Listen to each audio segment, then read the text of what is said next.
Kasi yung pag nung una kasi, pag nag-worship, hindi, nakatayo lang lahat, nagpapalak-palak pa. Tapos yun sa bandang, yung sa bandang dulo, tapos tatalo na sila gano'n.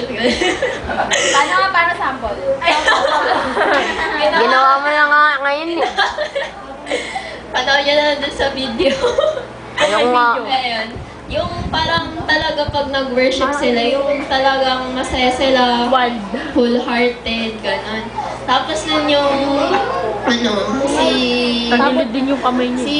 Pastor Jordan Escosa, yung tinuro niya sa amin, yung paralyzed man, yung dinala nung apat na someone.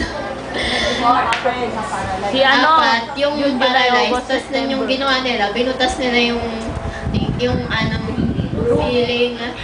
ceiling para lang ma-save yung para lang Makita. Sinisiligala yung paralyzed man. Ayun, pinakita dun yung may burden sila, tsaka may teamwork. Last